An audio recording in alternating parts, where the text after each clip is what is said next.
Alcohol Beyond This Point podcast. This isn't two podcasters talking business. This is two business guys trying to podcast. We were just talking about last episode, which may or may not ever see the light of day. Probably not when you listen to it. But I won't go over too much because if you're binging, you just listen to it. But we got drunk. I was so inebriated by the time we started that I didn't do the sound correctly, I think. Yeah, and you were stumbling around. You broke a glass. You tripped over a bunch of shit. And it was not a great show. I'm not having a great week mental health wise. No shit. And I was just weak. Well, I was getting better there for a bit. Yeah, just and now bad I'm week. Yeah, I'm getting bad again. Were you looking at crypto? He laughed because he's chugging his beer. Sorry, I had a literally. I walked in from work 5 minutes before, not even 5 minutes before Tyler got here to start. So I have been working for 14 hours and I literally just got home. Nice. And this is the first drink. Okay, well, no, I had a cup. Never mind. But this is my first drink after work. Yeah, this is my first after work drink today. So welcome to Alcohol Beyond This Point, the podcast where we debate business topics, both sober and drunk, to see if we come to the same conclusion. This is episode 67. Yep. This is episode 76, actually. Thanks for stopping by. And yeah, we were just saying how last episode I got very, very inebriated with my employee, one of the people that I employ, Ellie. And you were saying that's probably a bad idea. That's absolutely a bad idea. I don't know about that. I was bad enough. I wanted to call you right after I left and say never fucking do that again in front of your employee. Yeah. Because she expressed multiple times that she was uncomfortable. Why? What did I do that made her uncomfortable? She said multiple times, I shouldn't have to see you this drunk. I don't want to see you this drunk. I never want to see my boss this drunk. Multiple times. Yeah, it's no. I know it's her. It was her reaction that made me say something. Okay. Yeah. No. And I know. I'm not. We talked the next day, so it was fine. But she's obviously pretty chill, and she had good humor about it. Yeah. But I'm I knew that you weren't going to look back at the night and be like, oh man, Ellie really had this reaction, because I knew you didn't notice. Yeah. No, I didn't. So thanks. No, we talked the next morning, so it's fine. But Yeah, and it's okay to be. I'm not saying it's not okay to be human in front of your employees. It's you can crack and you can break down, but you can't make a pattern of something like that, because it's inevitably something bad is going to happen. There's a pattern of behavior. Look at the Me Too movement.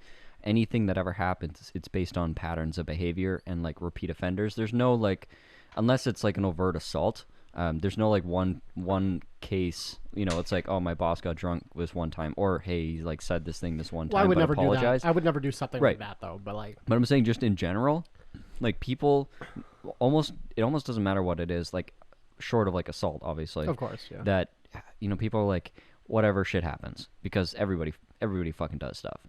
You're just trying to be a person for one night, right? You're not thinking about oh, I'm your boss tonight. You're not oh, I'm a fucking person at a bar, I want to get drunk. Yeah. Because I'm having a rough week. Everyone can empathize with that, and no one's really going to give you shit for that. But it's if it becomes a pattern, then it becomes a problem. At which point, obviously, your business partner for one, would not, hesitate to fucking step in and give you shit. Yeah. I'm just not having a great time a little bit, and it's coming up, or it was actually today or yesterday, but it was coming up to the anniversary when my brother got stabbed, and he later, if you don't know, he later died, but not from the stabbing. He got stabbed 11 times, survived, healed, and then died later of an overdose. And I was just thinking about him, and then me and Ellie were talking about him. I told her the whole story and everything that happened and all this. So, and then I just started going off the fucking rails and started drinking very heavily. That's so fair. I was just having a bad night. I was gonna say, I feel like this has been a bad week for you probably every year since. Yeah, and I'm just having a bad. The anniversaries of events like that always are, right? That, and then that's also combined with I'm not having a great financial quarter. Right. I am not hitting my usually my summers are kind of where I recoup my losses from the winter. Yeah. And I'm hitting 60% of my targets. Yeah. So that's not good. That means I won't be able to survive through the winter in theory. Yeah. So like that's on my mind. And like even like my business partner and I today we're talking about like, okay, well, we have to close the business. It's like, how do we get out of this, and how do we do, like, it's like that shouldn't even be on my mind. Yeah. Right. But it is. So I'm freaking out about that. Fucking, the crypto and stock crash. I mean, that's less important. That's like whatever. It's but esoteric. But I've lost a lot of money in that as well the last couple weeks. And yeah, I don't know, man. I'm just not having a good. That sounds awful. I'm just really not having a good week. I'm under a fair amount of stress from the business, and then it's just everything combined, like the economy and fucking everything. I don't know. Yeah. So it just happened. Do you want to like dive, like, for people that don't maybe follow enough or pay attention enough or just are new, do you want to kind of lay into why your business isn't doing well? Yeah. Because we don't want to sound like, doomers or whiny or whatever. Like there's very fucking simple reasons why. Yeah. So I'll so for context, I'm in the liquor industry. And you started with $50. We never, well, that, whatever. You're not like a legacy business that's backed by family money. I don't have any money. We never started with any money. Yeah, like we don't have many resources. But for reference, we're in the liquor industry. We probably did $400,000 in sales rolling 12. And COVID obviously wasn't great for my industry because like my bar was closed for a good part of 2 years. We couldn't do samplings, which hurt getting my products out, et cetera, et cetera, et cetera. And my business is very, not necessarily seasonal, but in the summers we do a lot of farmers markets and big events and fairs and samplings and stuff, and that's where I make a lot of my income. Not because people aren't drinking in the winter, but just because I'm in front of more people in the summers typically, right? Yeah. So I'll do like 200,000 of my 400,000 in June, July, August. Right. Right. So that usually keeps us going through the slow season, which is January, February, March, because December is obviously very, very busy. Yeah. Like we probably do like 200,000 in June, July, August, 100,000 in December, and then the other 100,000 in the rest of the months. Right. Right. So doing good in the summer helps get us through the slow winter. But I guess this year now that we're kind of coming out of COVID, like there's no more restrictions or anything like that, but now fucking everyone's broke. And for context, you've also front-loaded the expense of a lot of inventory that you're now trying to move. Yeah, so, a lot of my wines I have to age a year or two, so that's like a year or two where I have to spend tens of thousands of dollars, and then I don't see the money back until a year or two go by, and I can sell it, right? So like, my books look good because I have $200,000 of inventory I'm sitting on, but I have to move it. Yeah. And like, we have a wine club, like a subscription service, and this cycle, more people than ever before opted out of the cycle. Yeah. And I always send an email when someone opts out, just being like, hey, like, you don't have to tell us, but like, if you told me why you're opting out, it'll help us improve our service. And every single one of them were like, I can't afford it. Yeah. So it's like, it's hard to even be mad because people just don't have fucking money. Like the cost of... It's a gas, groceries, or liquor. Yeah, and they have to pick one, right? Yeah. So, or even like a couple of my regulars are like, we're apologizing to me. They're like, sorry, like I'm having to buy this shitty box wine now. Yeah. Because I just can't afford yours. And like, it's not like mine is like prohibitively expensive, but like most of my bottles are around the $20 mark. Yeah. I mean, even I've switched to drinking cheap shitty beer a lot versus the craft that I like to choose, just because I'm trying to be a little bit more thrifty right now. Yeah, yeah. So, I can't be mad at people. Like, I'm not mad at anyone. I'm just like, it's so hard. And then we're in all this pandemic debt. Like, I took that CEBA loan, so I have to pay back $40,000 in the next, 15 months or less now. Yeah. Like, and it's like my credit cards and whatever. So I don't know. Like, it's just, it's a lot. Yeah. And it's funny because you can probably look back 40 episodes ago and I'm like, oh yeah, we're doing pretty good. Like, That's 40 episodes ago. Yeah. Yeah. Which is why I like to be honest about the business progress and everything. Because people can see the kind of cycles. Like, I am not, like, we're at a point now where we're like, okay, how do we bankrupt the company without fucking our personal credit? Like, yeah. Not that we're going to, not that I'm going to give up, but like, we just like to talk out all the angles, me and my partner, right? So it's like we're talking about that today, and I'm like, Jesus Christ, like, why am I even thinking about this? Like, it's fucking rough. I mean, I almost don't want to talk about the fact that things are going really well for me right now. And it's like, and I'm really happy for the summer. It's like, whatever, I'm going down to 4 days a week and taking like tons of personal time and going on like lots of little trips and camping and whatever. It's like, sorry, dude. It's okay. But it's like, I will live vicariously through you. Yeah, we all have our seasons, right? But right now we're working on. I mean, we're limited right now by staffing, and I would say a lack of staffing has probably cost us, in the last 6 months, our lack of staff has probably cost us over $400,000 in business that we could have taken, and it's just, I mean, you can't fucking fix it. Like, thinking about it like that. I mean, I just kind of sat down with my partner. We talked about like outlook and whatever, and he kind of has this mindset of like, okay, well, like we need to hire, but then if we hire, we got to make sure we close more jobs so we can actually like keep those people busy and, you know, make enough money to pay for those people. It's like, it's a fucking chicken and egg scenario, right? But the reality is the money comes so much easier than the people do. So it's like you can only look in one direction, right? It's like focus solely on recruiting. Don't even think about the money coming in. Don't be like don't even consider it. Be like, I'm just going to hire as fast and as much as I can. And then once you get to the point where you have too many people, then you can change your focus. Don't try to do both at the same time because you're just not going to get anything done, which is kind of what's been happening. And so you just got to have a singular focus. And it's like when you look back at it in retrospect, it's like, wow, we potentially could have made an additional whatever amount of money in this period of time. It's like, but we didn't want to spend $5,000 on hiring someone, you know, with a marketing campaign. It's like, oh, that's kind of stupid, right? But like, if I'm looking forward to next month, it's like, okay, we need to spend $5,000 to hire someone. It's like, what the fuck? That sounds like a terrible idea. It's, I don't know. It's a really weird place to be. But, that kind of aside, I mean, not everyone, a lot of people can empathize with that kind of idea right now. It's like a lot of people need good workers. Whatever, boo-hoo. Just be better, right? I'm not fucking complaining, it's just we haven't been working on it hard enough. And other thing is, very aware that the service industry does not bode well for like large scale or, you know, trying to build wealth for yourself or trying to retire or like, you know, accumulate assets in a business or just in general, you know, increase your own personal leverage, right? If you're doing like a highly, like what we do, like a highly literally hands-on niche sort of service, you're never going to remove yourself from it in any respect. Because right? It relies on you. Yeah, it not just relies on me, just by its nature, even if I could make it not rely on me, it's almost like customers are almost kind of like romantic about the idea of like they want the owner to be there to like have his hands on it.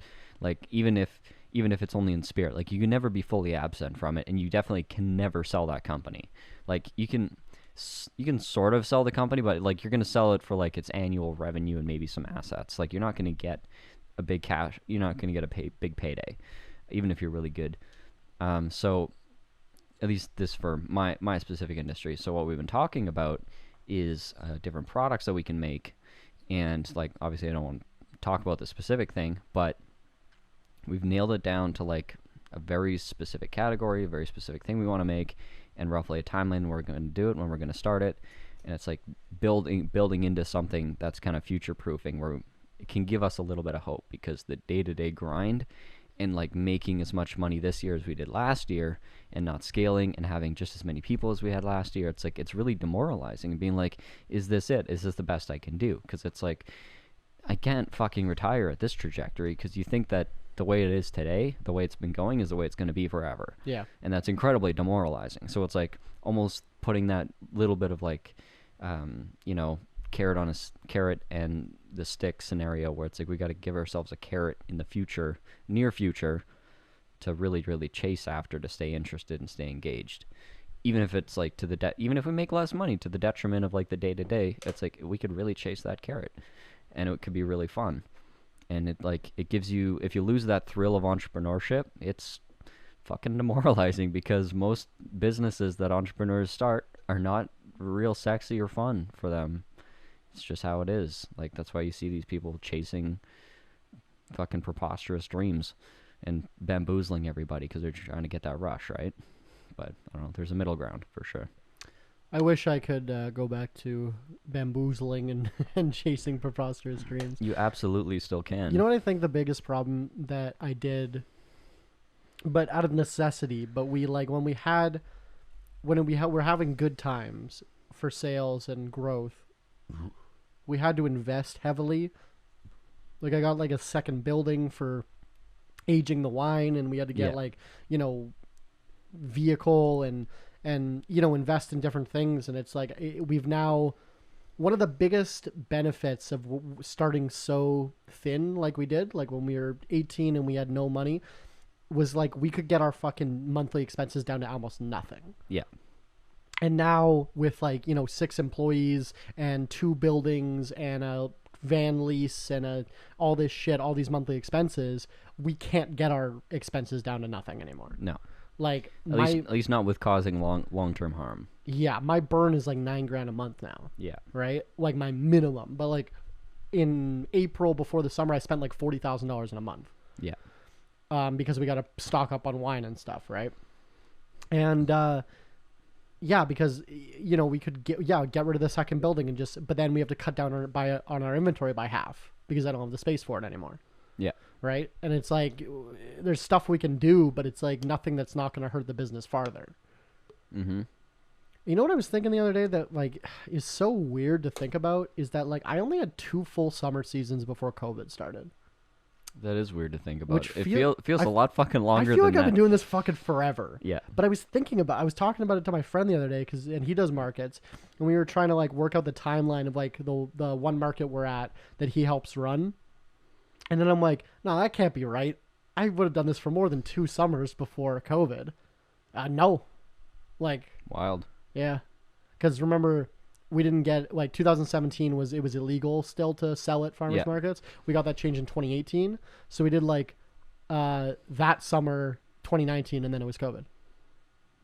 Fuck. Right? Like, isn't that weird? That fucking sucks. Like, when you go back in, like, your, in your fucking history in, 20, 30 years from now, you're going to be like, that's preposterous. That's, like, it's wild. No wonder it sucked. It's so weird. Yeah. It's an absurd time to start a business if you think about it in the grand scheme of things. Yeah. Like, you're going through the most raucous time in history. Yeah. Like, at least in modern So here's history. the thing. But then, like, how do you feel bad? Because I couldn't have started a business any earlier. Mm-mm. Right? I was still in high school. Like, I couldn't have done it any earlier. No, you didn't do anything wrong. It's just like you just got... And if I had done it later, like now... Would have been worse. The economy's shit. Yeah. Right? So it's like... Yeah. I don't know. It's... I try not to have, like... I don't really like doing, like... Well, if I had done this... I hate people that do that. That are like, oh, if only I had invested in Amazon when I heard about it in fucking 1997. It's like, okay, well, yeah, you didn't. I always hate people that say stuff like that. So I try to stop being like, oh, if I had just done this and not spent all that money and not expanded in that way. But it's like... But it's also incredibly useful to understand your history in context, right? Yeah. And your decisions in context. And like... Well, if you have the same information, would you make the same decision again? That's what you got to ask, right? Yeah. With the same circumstances, with the same information, would you do it again? Yeah. And if it's yes, then why are you mad, right? Yeah, and I mean, we've kind of gone through this conversation a bunch of times. Like, I've done that through my whole work history over and over and over again. I fucking rehash it probably at least once a year, and I'm like, yeah, no, I think my values and my ethics and whatever, like, I did the things that I did for a reason, and I wouldn't go back on it. But I think there's going to be a pretty... I'm hoping there's going to be a fairly good purge of a lot of the insanity that we've been witnessing, because... I don't know. I haven't really obviously paid attention to... I never paid attention to economics, macro, micro, anything, or politics in any sense until, probably about 2019, 2020. And I don't think that I ever saw... there's going to be a pretty incredible purge of dumb shit in the market. Like...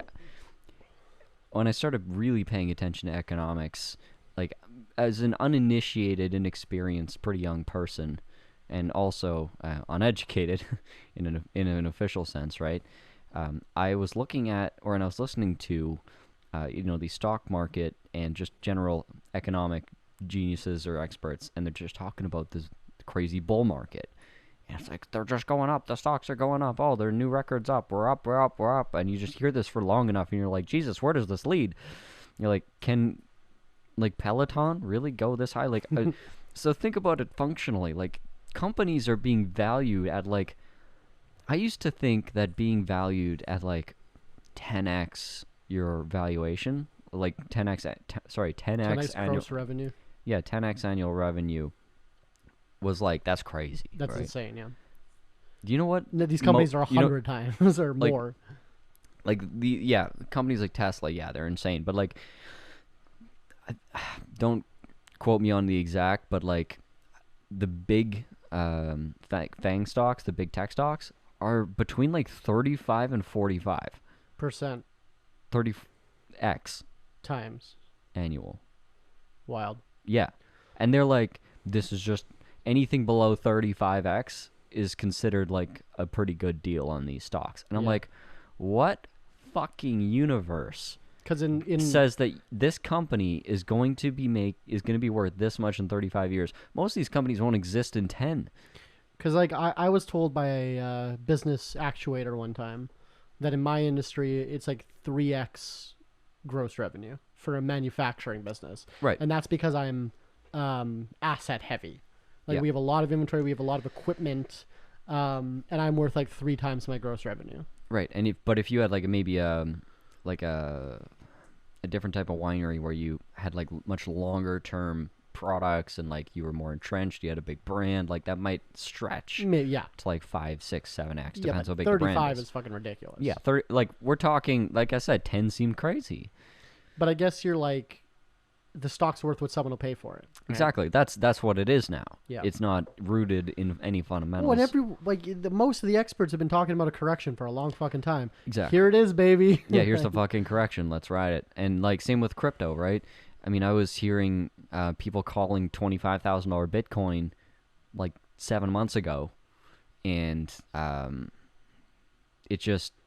it went down and just kind of stayed down and then went down again. Yeah. Like that's the part that wasn't really expected. Usually bounces back a lot faster. But I mean, there's never been a time like this, right?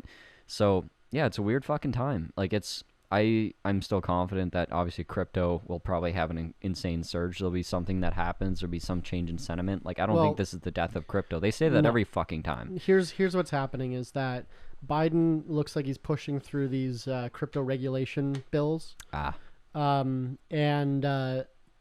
That combined with all, because like this most recent crash is because Celsius turned out to be probably a scam. Oh no. Allegedly. And that this comes on the heel. We still haven't recovered. The crypto market still hasn't recovered from the crash that the Terra Luna thing did. Yeah. USDT or whatever. That was a Ponzi scheme. That was a, what do they call it? Like an algorithm. No, it was literally a Ponzi. Yeah, it was an algorithm backed stable coin. Yeah, algorithm backed Ponzi scheme. Yeah, it was literally a Ponzi scheme. Yeah, that makes sense because the returns that they were presenting were just impossible. That one was Terra was supposed to be pegged to the U.S. dollar. Yeah, but they were also paying like a 15% dividend, weren't they? No, that's Celsius. That just was a scam now too. Allegedly, they haven't proved that yet. Okay. But that was Celsius is they're like, we don't want to be called a bank, but it was basically a bank for crypto. Yeah. And then they're like, just made it so you can't take out your money anymore. Yeah. And everyone's like, yeah, which is what they raged against in the beginning. I'm sure you've seen the tweets. Yeah. So, so there's been a bunch of shit. Like we haven't recovered from the first crash, and then something else happened. So anyway, it's way down. But now Biden's doing all this like crypto regulatory bills, and they're pushing them through. Are these executive orders, or are they going through Congress? I think they're going through Congress. But okay, I think then they won't pass. No, but I think both sides are like not omnibus, but bipartisan bills. Omnibus. Because everyone's scared of crypto. Interesting. All the rich people, right? because a lot of the Republicans, like I know like DeSantis likes it, but like a lot of these Republicans have friends that are bankers and oil execs and shit, and they don't want to see cryptocurrency, right? Or they would take an opportunity to take it down if they could. And you always hear, like, wasn't it Trump that was like, Bitcoin's just used by criminals and shit? Like, I think so. Yeah, like, so Republicans hate it for a different reason, some of them, right? So, well, it's because it's fundamentally anarchist. It's like it's against the state. They don't. Yeah, exactly. So of course the state don't like it. So they're gonna push these through, and then what's gonna happen as soon as they get pushed through, and the price is extremely low, people like BlackRock go, oh, you know what? Yeah, we should just buy $1 trillion of Bitcoin now, right? To hold it like we do gold. And all these giant investment banks are going to start buying into it. And then, like Kevin O'Leary's been predicting, crypto is going to become the like 12th sector of the economy. What kind of regulation are they talking about though? The same regulation like anything. I didn't read the bill, but the same way. Like basically stocks and shit are regulated, right? Okay, so like integrating. Basically integrating crypto into the current financial system. Yeah, into the security system. Yeah. It being probably that is going to it's going to be treated like either security or a currency. Yeah. If it's, I don't know which one's worse. I think. Well, they're trying. I feel like security is worse than currency. They're trying to make it security, and Canada's doing currency. Right, and I think currency is more lax. Yes, because security, they want also what Biden's trying to get done is tax you on unrealized capital gains. Right. So if your Bitcoin goes up, you pay taxes on that even if you don't sell it. But I'm pretty sure that was only for people with a net worth over like 100 million or something. Yeah, well, it starts there. Yeah. Yeah, and income tax was a temporary wartime measure to get us through the World War I, right? But I mean, they can't. If they drop that ceiling, you're basically just going to tax the boomers out of everything they've got left. Yeah, and they don't give a fuck. Yeah. Also, boomers are dying. Like, well, not quickly enough. Not quick enough. On that cheery note, welcome to the segment that we call Shot Caller, the part of the show where you, the audience, can pick the shot that we take. Today's shot has been picked by Skullman, and it's the same as always. You know it, you love it. Cheers. You laughing at me?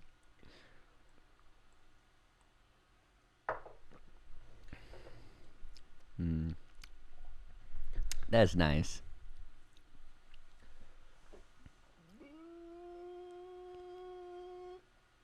Does my life insurance pay out if I kill myself? No. Fuck. Tyler, can you murder me? Maybe.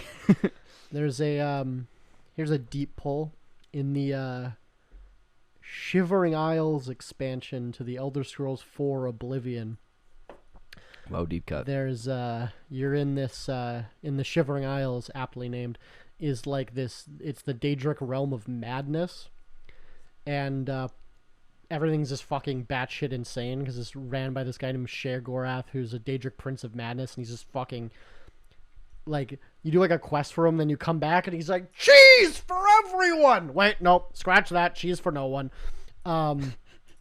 Anyway, but it's pretty good. But anyway, he there, if you kill because he basically just makes everyone crazy because you live in this fucking batshit crazy realm. Mm-hmm. But if you kill yourself, then you're like eternally punished. Right. And that's like the thing that makes it so you don't kill yourself. So there's a side quest where this guy gets you to push him off a building because he wants to kill himself, but he can't physically do it. Nice. So it's just you're not punished for murder, just suicide. I don't know. Well, I guess you can't get caught, but I guess you only get punished if you get caught or if you die. That's fun. Where is it that it's illegal? It was like Estonia or something. It's illegal to commit suicide, and the punishment is death. Lit. So it's like either way you win. Thanks. Like, it's just their creative way of having state-assisted suicide. Yeah, yeah. They couldn't legalize state-assisted suicide, so they just made a death penalty for suicide. Yeah, walk up to a cop and then like, oh, I'm stabbing myself in the neck, and then they'll shoot you. Yeah, they don't need a trial. Yeah, yeah. That's pretty good. That's pretty smart. So, this is a business topic, I swear. Okay. But it is highly politicized because, big business is. We talked about this yesterday on the Mastermind a little bit, but I was, watching videos and reading on it today. This fucking Exxon scandal with their, I guess, effectively like their head of PR. Here's the thing, their main lobbyist. Here's the thing, though, is it's not even a scandal. No one gives a shit. Yeah, and they should. I didn't even hear about it. No, me neither. Until JL was talking about it. Yeah, and I read about it. I'm like, this is insane. Like, why isn't this should be like rocking the media? But the thing is, you can't criticize domestic oil companies right now because they're literally the only chance we have. Like, what are you gonna do? What are you gonna do to Exxon? Like, they're unfucking touchable right now. Dude, because look at like BP who caused that highly publicized oil spill in the Gulf of Mexico, and their profits didn't even go down. Yeah, I mean, this is worse though because like right now. Yeah, so explain what happened. Yeah. Okay. So, Greenpeace is obviously controversial, but I think this has to be one of their better strategies of just doing like investigative journalism and then a release like this. Unfortunately, it's not as blowing up like we said because, I mean, it's Greenpeace, it's demonized. Also, buddy, a climate scientist set himself on fire on the steps of Congress and no one talked about it. Fair. So, no, we're not going to get through. It's hopeless. That's fair. This liberal elitist media. Yeah, the liberal elitist media won't talk about climate change. Literally. But anyways, this guy... Fuck, we should grab his name, plunk it in there, flash it on the screen. Anyways, so his name is... Yeah, thank you. And then it'll be like my voice, obviously re-recorded with his name. Perfect.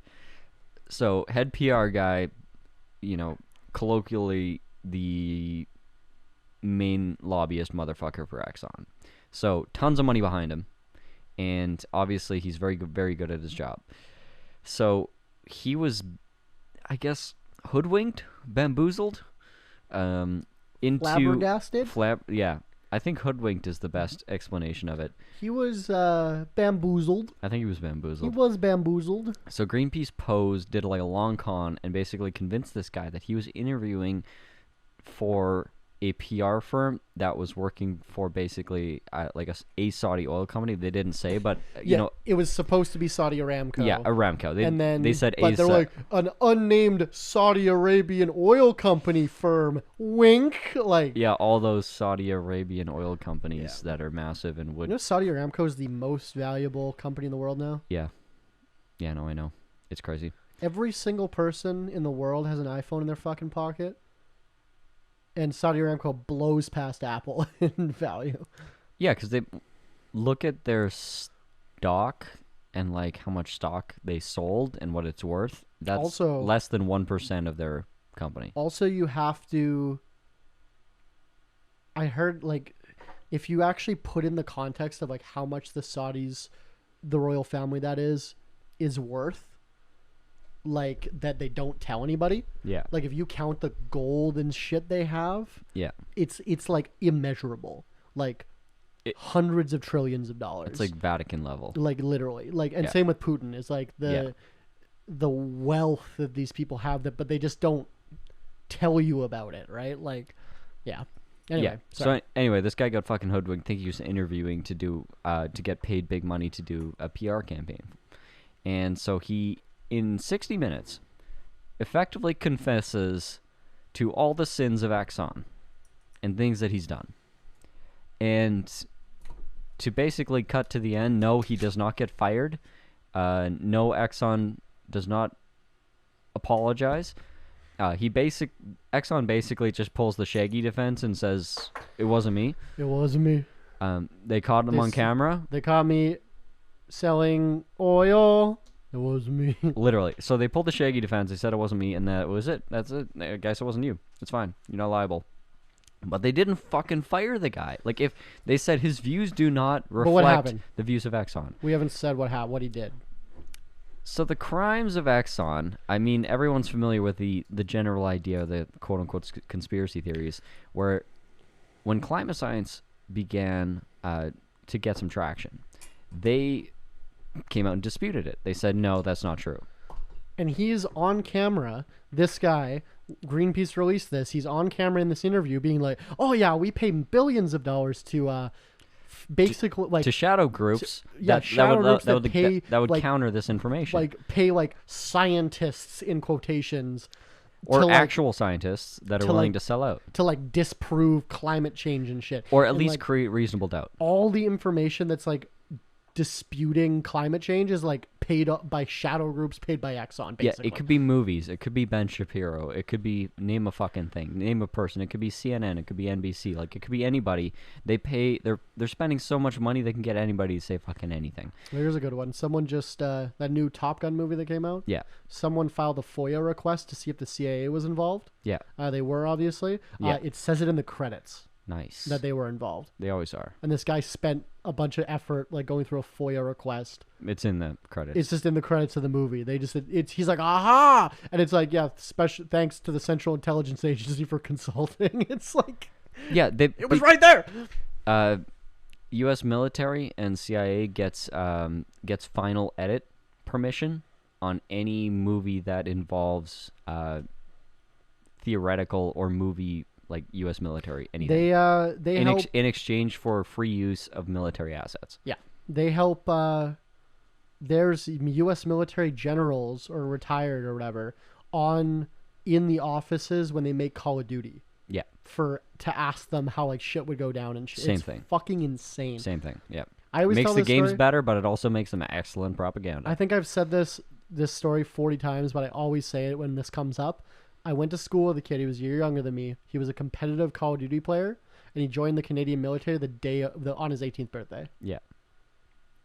It's fine. And he was like playing Call of Duty since he was like 5, right? Yeah.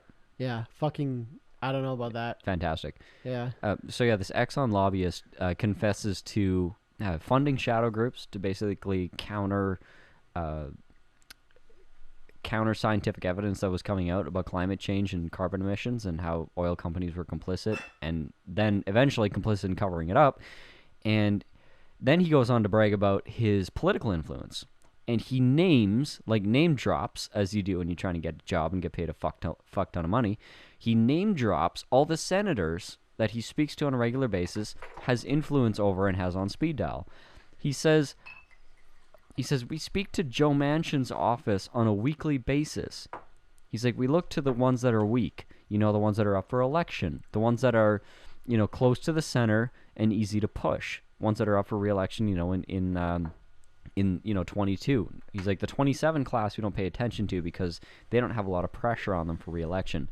He's like, so we focus on the 2022 class, and he just like lists like 15 senators. And I mean, because senators is where everything dies, right? So he lists like 15 senators, maybe 10 of them are Democrats and the rest are Republicans. And he's like, we fucking call these people. It's like, if I want you to say this, if I want you to make a speech on the floor, and I'll tell you what to say. He's like, and they fucking say it. He's like, I make the phone call and they say it, and the bill is dead. He's like, and here's the best part. Exxon has had the talking point and the line for maybe about a decade that they are in favor of a carbon tax.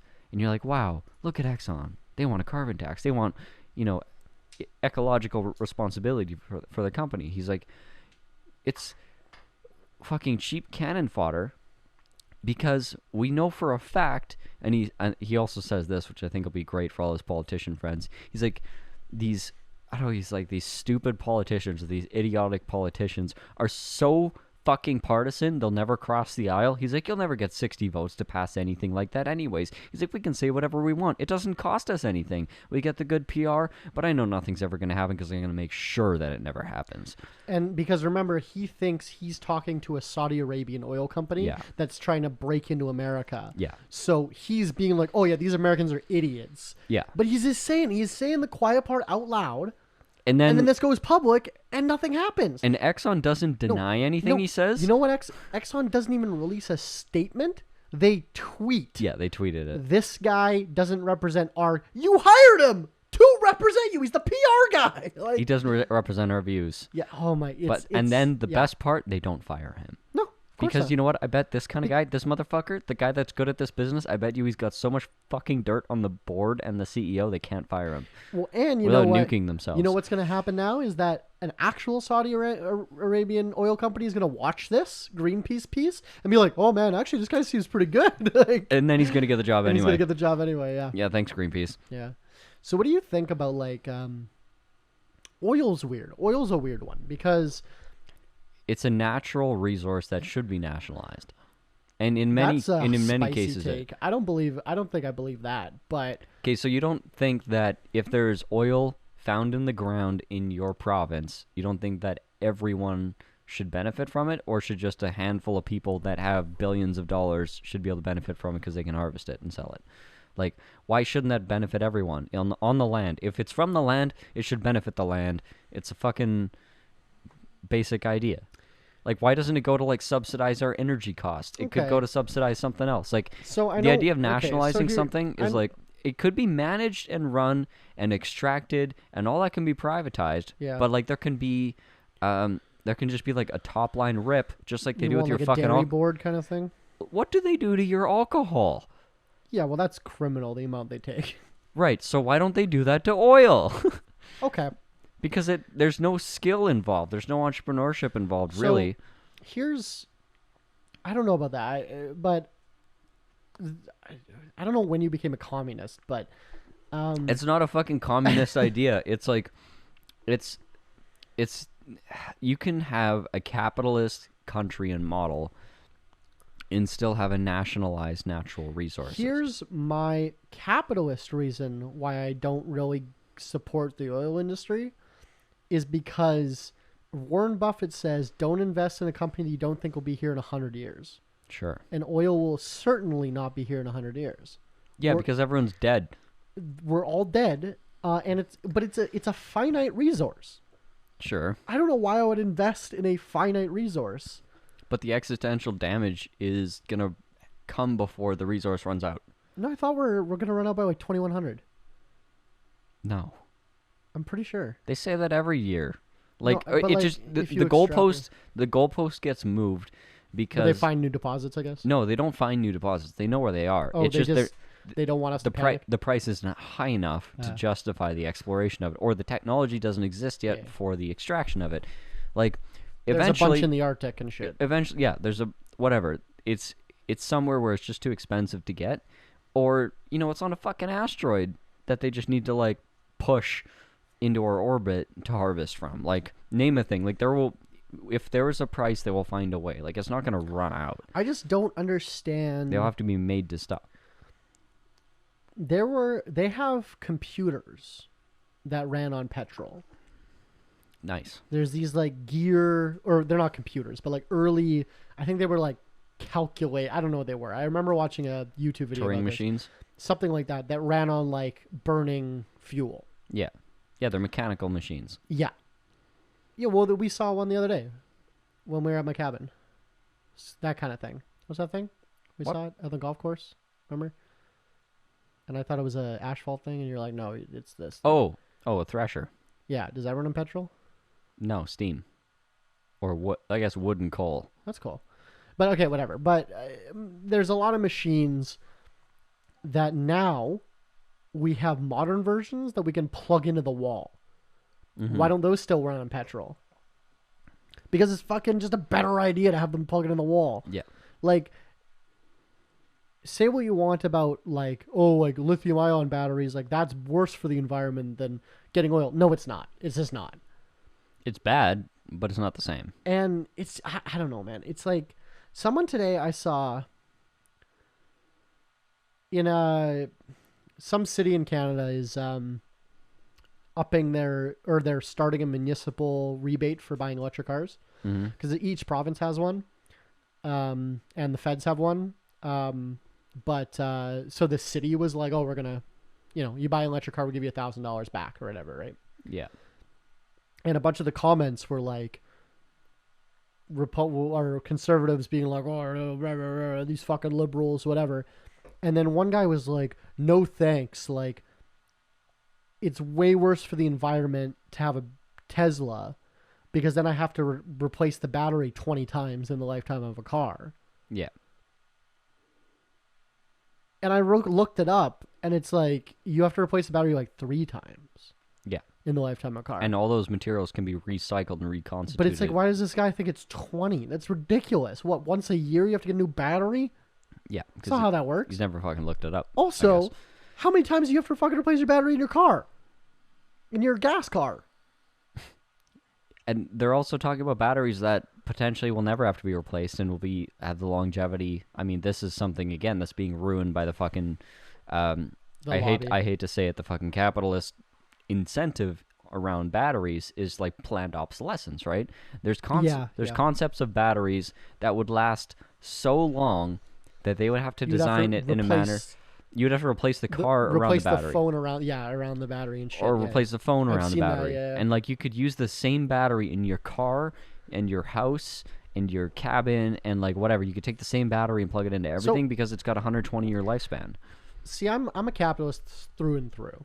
Yeah. Maybe not the way... Well, here's the thing. It's all semantics. How do you feel about light bulbs? Yeah. It's all semantics, right? I'm not maybe a capitalist, but I like mercantilism. I just like being able to sell shit to consenting adults and having an economy. Like, that's what I like, right? And... like, dude, like, everyone loves trade. Like, if I was in like Roman, I'd be the fucking carpet vendor on the street, being like, or wine vendor, name a thing, right? There's not, well, as you got to remember, there's not really any political ideals out there that remove that. Yeah, it's only the compensation that you receive for doing the types of things that you do. Like, one of the more extreme like socialist ideals is no matter who you are, no matter what you do, if you work 1 hour, you get a 1 hour work voucher. Okay. I have a 1 hour coin, and whether you are... Oh, okay, and then like bread costs like 3 hours. Yeah. Or okay, bread's a bad example, but like... Yeah. Video game is 10 hours of work, and right. No matter where you work, you get... Regardless of who you are, what you do. And it's like, well, they're like, okay, well, what about, you go to school for 10 years to become a doctor, and then like you should get paid more, right? Yeah. It's like, well, no, that guy just gets paid for every hour of school he does, and then he gets paid for every hour of work he does. Like, how is it so different, the guy that built the school, than the guy that attended the school, what you did afterwards? Like, it's... One of the... Like, my roommate JL, who's been on this podcast, we debate about this a lot because he's a communist, and I would consider myself I don't even know, anarcho. I'm an anarchist, but farther on the right side than him. And but you're still left of center. I'm apolitical. I'm apolitical. I think it's too confusing to care. I think political theory, and he hates this idea, but I think modern political theory has been made to just further divide people. Yeah, it really doesn't to make sure that nothing happens. It doesn't matter. Yeah, like you're fucking focusing on, you're just reading Marx and you're not actually doing anything. Like, I don't know, but whatever. Anyway, that is the death of the left, which you've described of the last 500 years. Yeah, but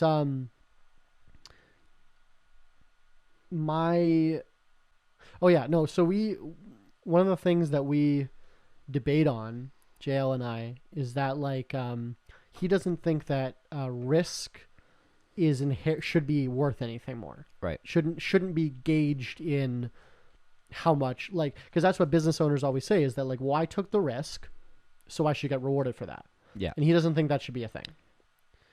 I think I could probably agree with JL in the fact that I think the risk factor is, in a sense, it's just a product of the system that you're a victim of. Like, you only have risk because of the way things are set up. Because there's no social safety net. Right. If things were set up differently, risk doesn't exist anymore. Sure.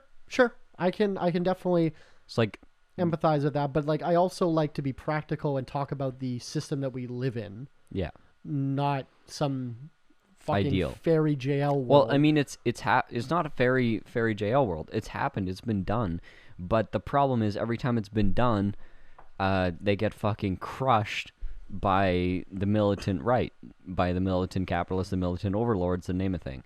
Yeah. Like, they get crushed. They get militarily defeated because they're like, oh, we're just going to be happy over here and like farm and stuff. And the other side's like, rah, rah, kill the Jews, build bigger guns, murder. Crusade time. Like, it's that those guys are going to win every time over the people that are content living off the land and everyone's happy.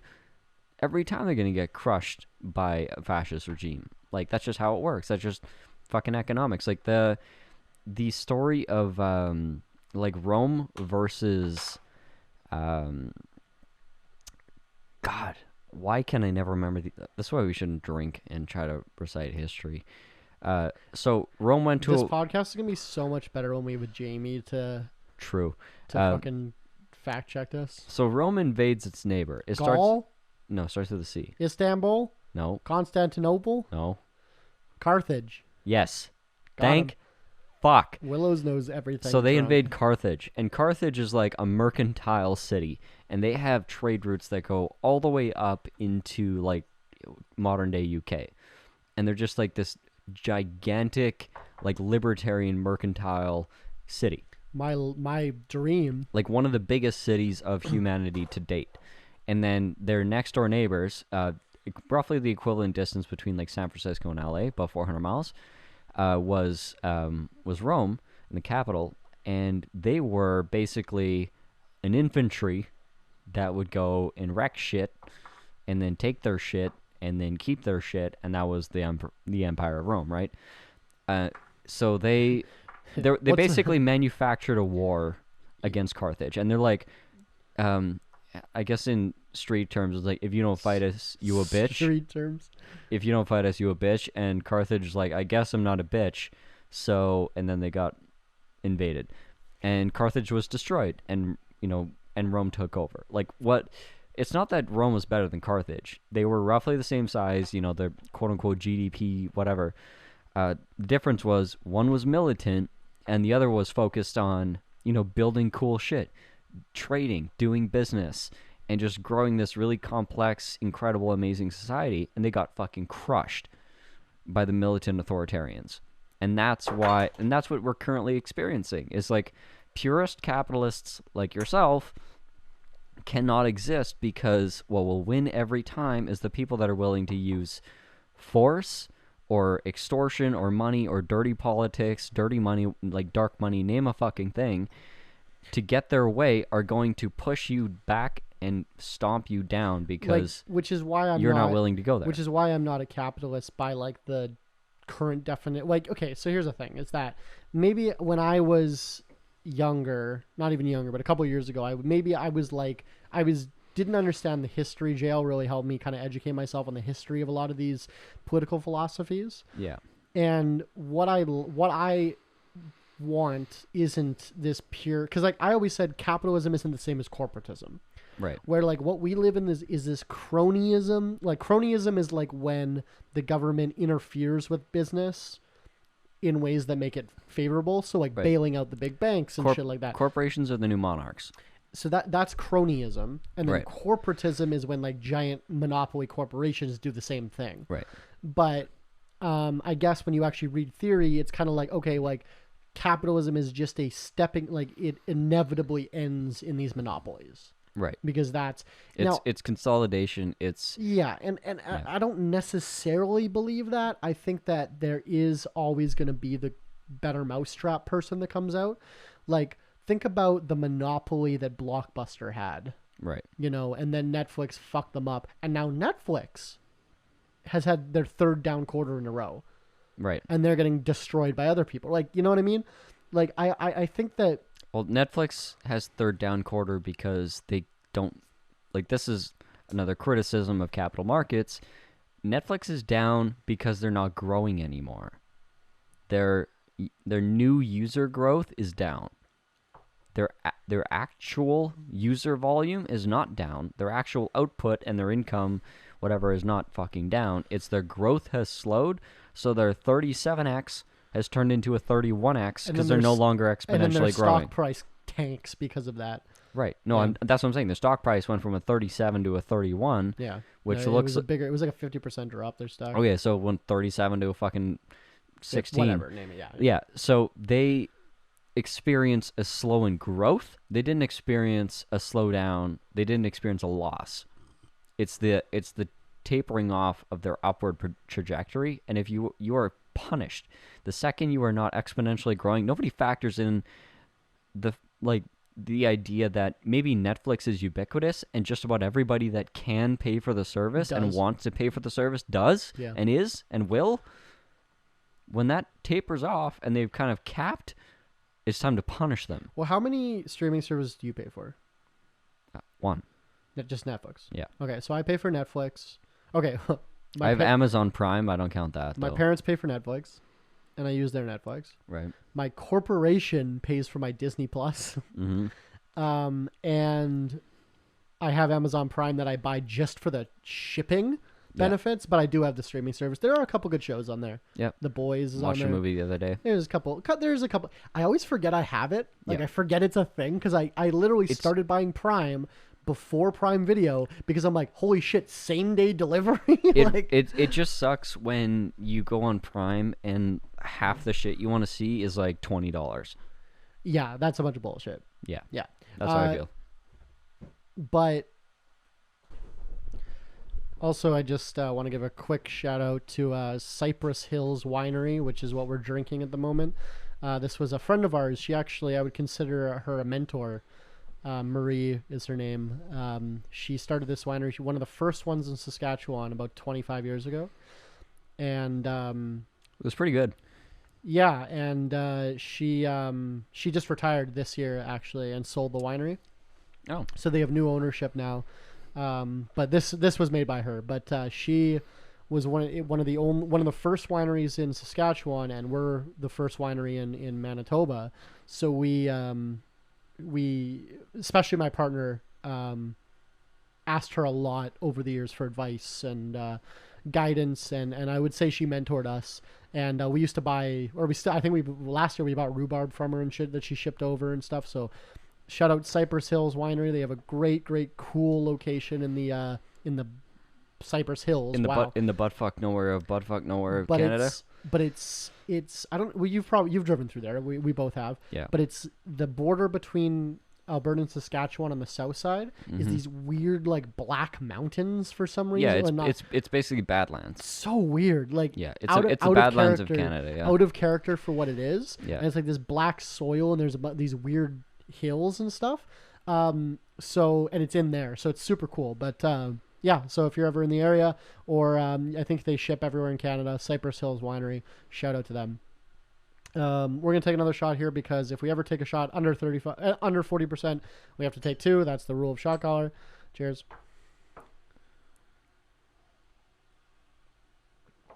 So yeah, we're talking about the trajectory of Netflix. Well, I was trying to use it as like evidence that the free market eventually corrects when there's stuff that has a huge monopoly. So you're saying we're going back to VHS? No, what I'm saying is that I don't know if I'm fully subscribed to capitalism just fosters these monopolies that eventually get so big that they just buy out all their competition and just are ubiquitous. Yeah. I think there might be some fucking kid right now working on the Amazon killer. Right, but who's working on the BlackRock killer? Maybe some other kid. Maybe some whiter kid. Yeah. Like, you got to remember a really sobering idea is that gigantic firms like BlackRock have realized that there's a lot to be gained by swallowing up single-family homes and just sitting on them and letting them appreciate just because single-family homes and land is finite. Yeah. And right now, especially, like, lumber is finite, builders are finite, everything's fucking finite. So if they swallow up these properties, they take them off the market. They can just take them off the market. They can sit on them. They don't even have to lease them out because they can buy so many of them that they can create scarcity. I remember talking to this to my partner. Actually, I think it was in the group chat where he was like, "Yeah," and then they just rent them out and become slumlords. And I'm like, "No, nearly 100% of the houses that BlackRock buys in Canada don't get rented out. They just sit on They're them. just completely off the market." And he's like, because renting them out becomes a business and a liability. And he's like, why would they do that? That's dumb. And it's like, no, think about it.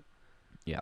Because they're creating artificial scarcity, and they just have assets on the books. It doesn't fucking matter if they're cash flowing. Like, so it's and they are technically cash flowing in terms of they're increasing their equity because they're creating scarcity and the prices are higher and their homes get assessed higher and higher. You bought them in cash, so it's not like you have a fucking mortgage. Right. So they just appreciate. You pay the property tax and they appreciate every year more than the property tax appreciates or increases. Yeah. And then it's a growing asset.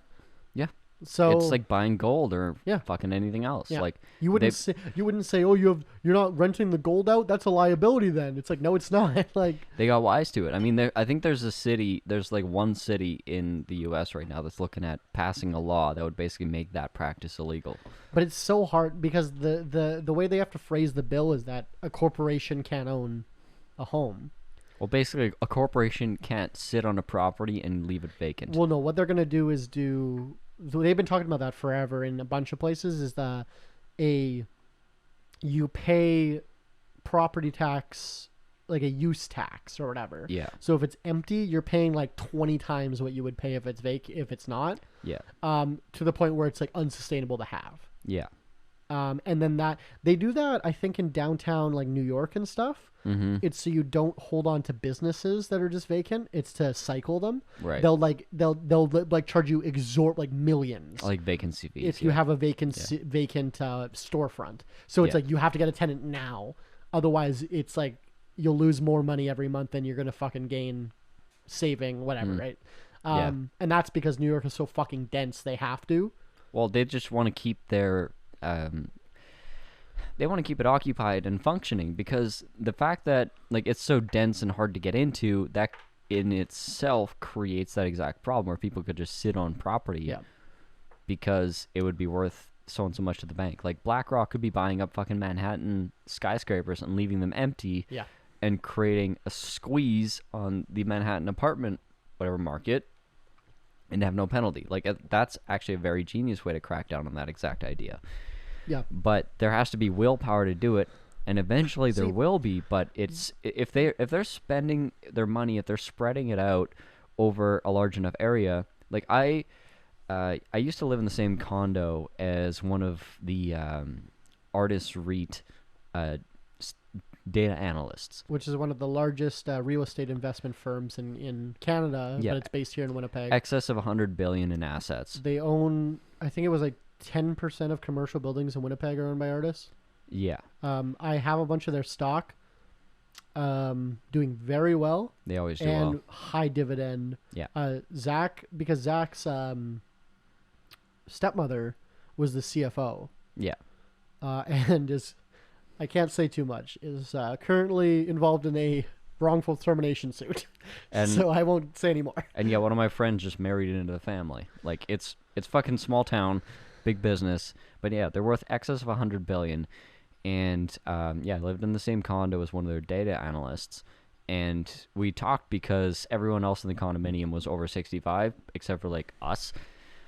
And was it on Smith? Wellington. Oh, right.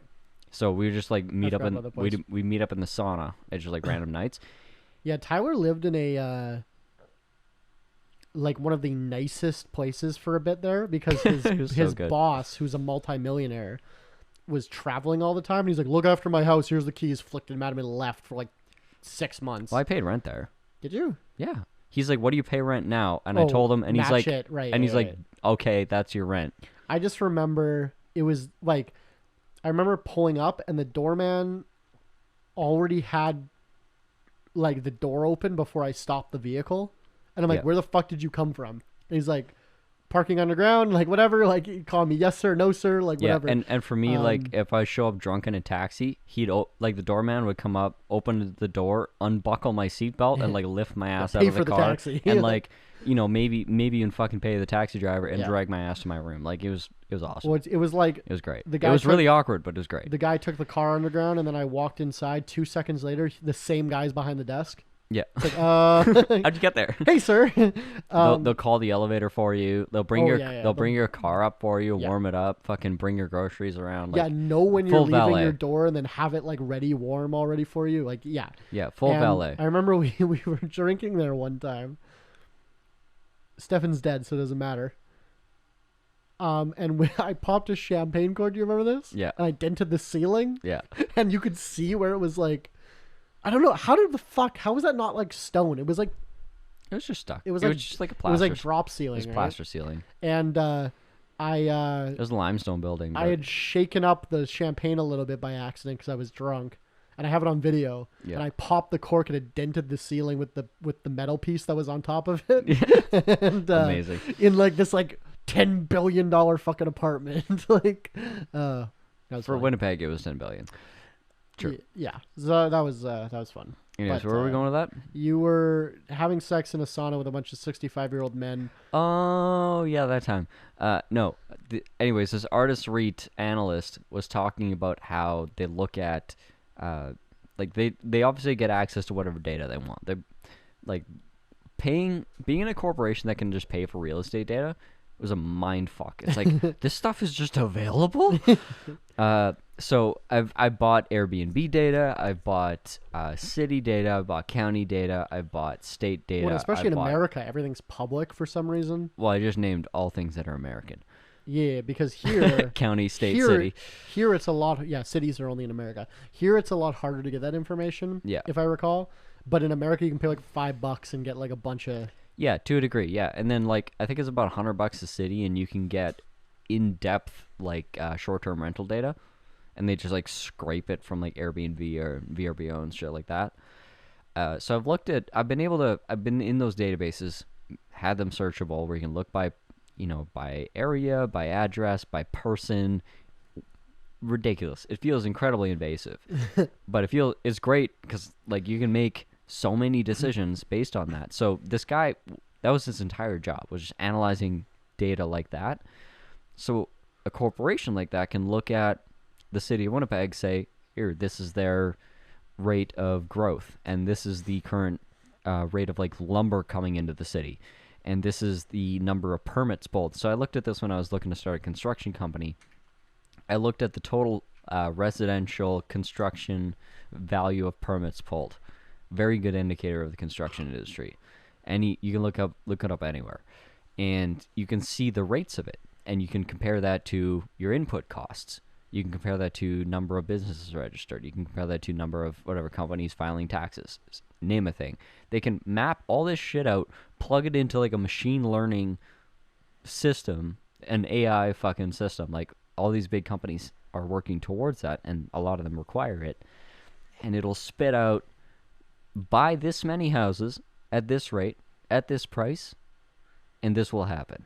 And it's probably right, because there's a lot of predictable behaviors, because they always happen and people have predictable responses to them.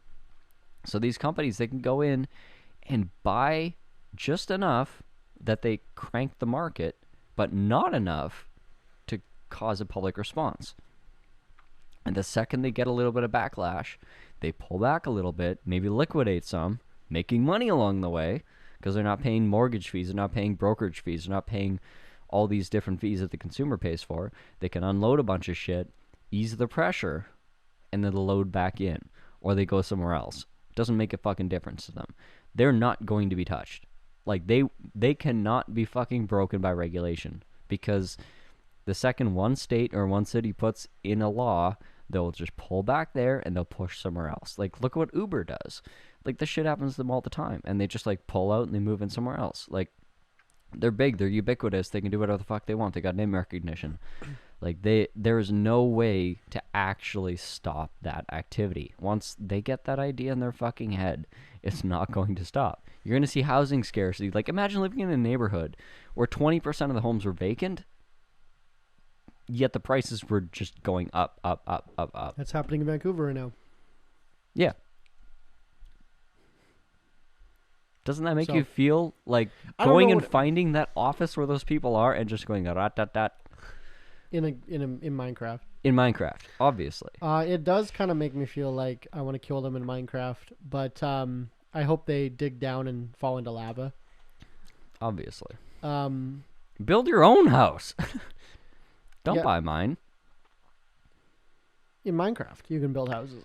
See, I had a lot of ethical problems with real estate investors, and dupers and dupies, though. I know, that's what I'm saying. Like, the dupers and dupies, though, but when you get to here's the problem with, like, here's how cronyism exists. I was thinking about this today, actually, for some stupid reason. Because I said in our group chat recently that, like, I had ethical problems about starting a business that would have competed with, like, a Just Eat or Deliveroo or Skip the Dishes, whatever the fuck is where you are. Do you know the guy for, I just saw this on my TikTok, the guy that invented Deliveroo? He was working like 120 hours a week in a tech company. Mm-hmm. And he went on, it wasn't a vacation, but it was a working trip to the UK mm-hmm. with a bunch of other people that were working like 120 hours a week for fucking tech companies. And they're like, he's like, well, I've never been to UK. He's an American, right? So he's like, I've never been to fucking UK. So what are we doing for dinner or whatever, right? And none of them have time, right? So he's like, oh, let's just go down to fucking, we all go down to Tesco. And he's like, oh, cool. He didn't know what Tesco was, right? It's like it's a grocery store, I think. Or a gas station. Somewhat, whatever. I think it's a grocery store. It's like a co-op. And they go there and they all buy these like microwave lunches. Mm-hmm. And that's what they all do. Every single one of these tech people making $200,000 a year buy these microwave lunches because they don't have enough time to like go to a restaurant. And in that moment, he said that's when he got the idea for what if you could just deliver restaurant food to you. Yeah. I just saw that. It came out of my TikTok algorithm the other day. So I saw a very communist article today that was like Typical. The death of the servant economy, which is another way of just saying the gig economy, which is like people working for below living wages to basically serve people that can pay above market price for things. There's there was a bunch of Skip drivers that were protesting. Yeah. It wasn't Skip. It was all the providers. Here? Yeah. The one here? Okay, cool. It was like 3 or 4 It was like companies. they're trying to unionize, right? Yeah. Yeah. Well, basically say we can't afford our fucking gas, pay us more. Yeah, because gas is fucking $2.07 a liter. Like $8 a gallon for you Americans. Here's something I actually didn't mention that I meant to mention a couple episodes ago when I bought this phone.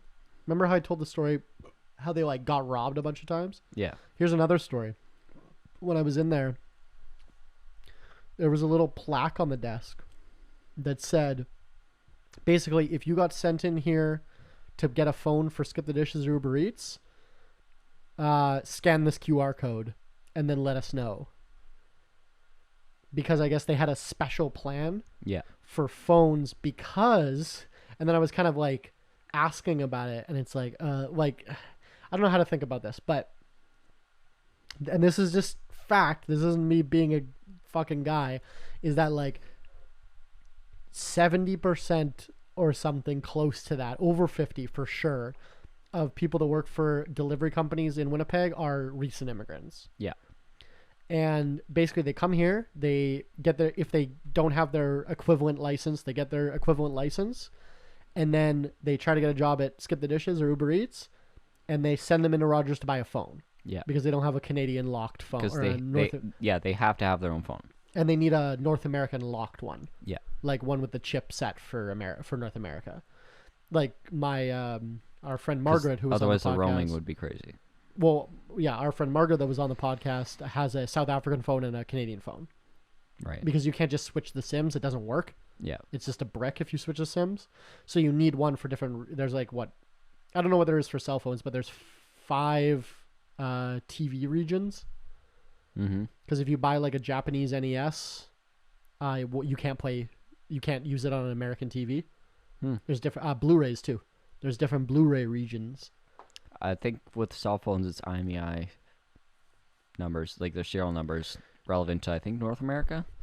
Yeah, whatever. Anyway, but the point being, this thing was like, oh yeah, let us know if you're buying a phone specifically to start a job. So a lot of these people that are like delivery drivers for these food deliveries, like they're recent immigrants. They don't have another option. And they're just like, and then these delivery companies are like, oh yeah, we're going to pay you $2 a delivery. And then gas is $2.07 and they're not making any money. Yeah.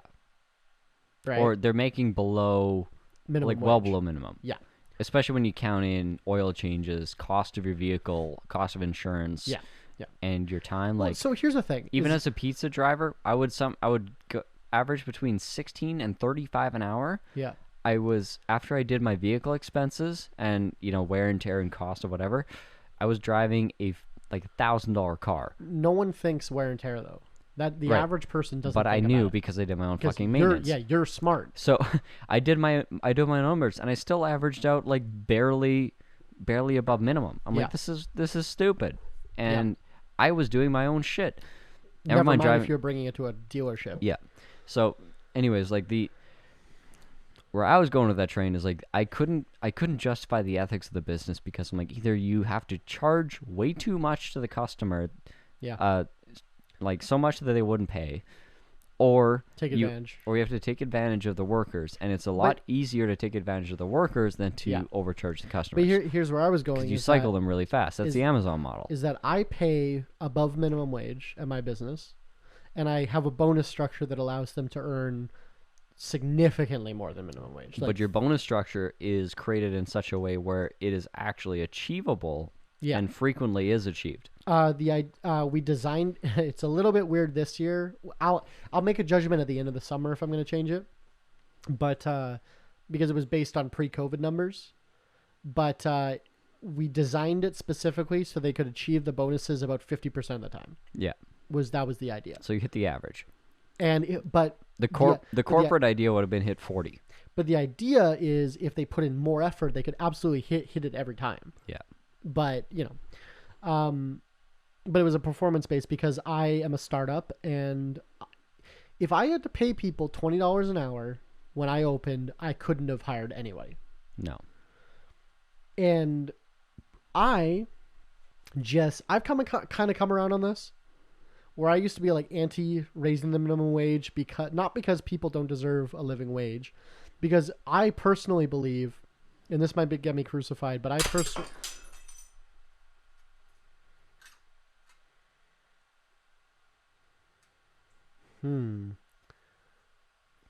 That was my glass. My glass just exploded in my hand. You okay? Yeah. I'm not. There's glass in your hand.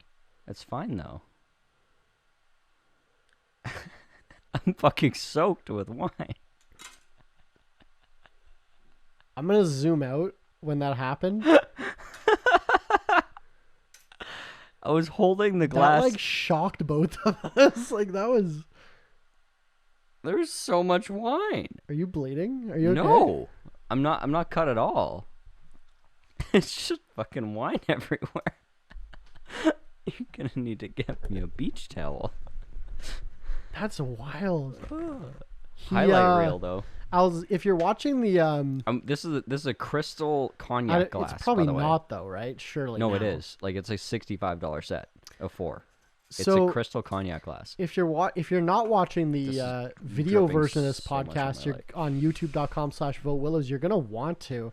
I'm gonna. So I usually edit thanks for the plug. Yeah, I usually edit like zoomed into our faces, but just for that, I will zoom out.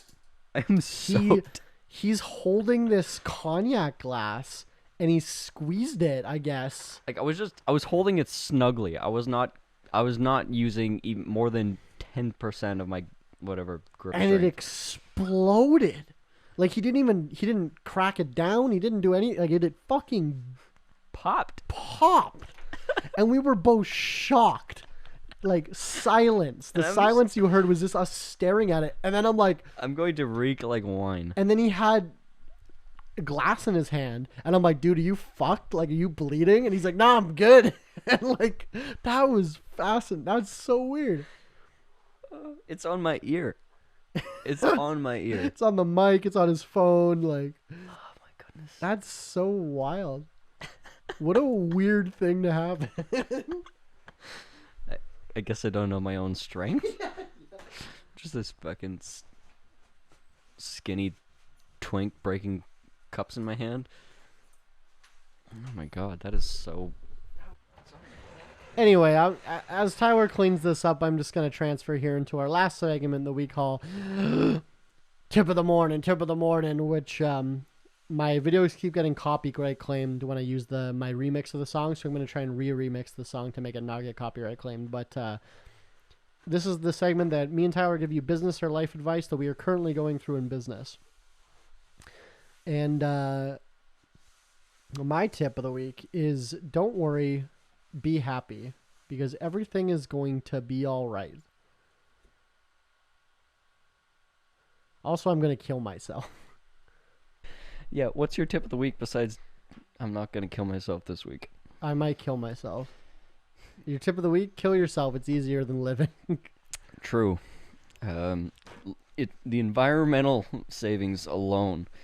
If you want to stop Exxon, just kill yourself. Because they can't sell to nobody. No, I don't know. I think my tip is that when you're having suicidal thoughts, give a cry for help to your close friends, and then they'll talk to you about your mental health. No, they probably won't. Oh, maybe that's why I'm in such a bad position right now. Anyway, your tip of the week? This is getting really uncomfortable. Not just because my pants are wet. My tip of the week, I think I gave this advice to JL last night, where a lot of the things that he thinks about, stresses about, reads about are very existential, very big ideas, and it kind of encompasses everything. That is a very impossible thing to try to fix, because a lot of things, they just are. And trying to find something that you can actually take action on a daily basis or on a regular basis that can make any kind of difference, or you even feel like you're making or you're participating in anything, it's very hard to lock that down. And I feel like most people, they stress out about LGBT rights, but they've never showed up to a pride parade. They've never gone on a march. They've never made a fucking signboard. Like, find one, literally anything. Find one thing you can get involved in. And if you're a Nazi, fuck you. This advice isn't for you. But anybody else, get involved in like some, I don't know, direct action, some fucking community support. If it's serving food to the homeless, whatever, name a fucking thing. Get your hands on something and actually do some action that helps the cause that you're stressed out about it. Because just stressing out about it and tweeting about it is not action. That's not helping. It's not going to do anything for you or anybody else. You got to actually go out and do something. So fucking find a thing. That's it's not that good. hard. Like, that's actually good advice, Tower. Go on the Greenpeace website. Fucking sign up. do something for them. Like, I've been thinking about literally this. Name a thing. I think I'm going to do a charity event with my business and raise money for like mental health. Yeah. Because I've thought that would maybe help, but I also need money, so it's hard to like donate it. But I was gonna say mental health. Mine? My mental health. Well, there's a good clinic organization here in Winnipeg. Like, really helped my brother. Yeah. A couple others. So I was thinking about doing something like that. So maybe. Yeah. Absolutely. Do something. It's better than nothing. Better than yesterday, not as good as tomorrow. True. Anyway, thank you for listening to Alcohol Beyond This Point. You can follow us on Instagram, Alcohol Beyond This Point, or Facebook, Alcohol Beyond This Point Podcast. Tyler, this is that. Willows is me. And good night. And don't squeeze your cognac. That's the shirt of the week, is don't squeeze your cognac. Alcohol Beyond This Point Podcast. This isn't two podcasters talking business. This is two business guys trying to podcast.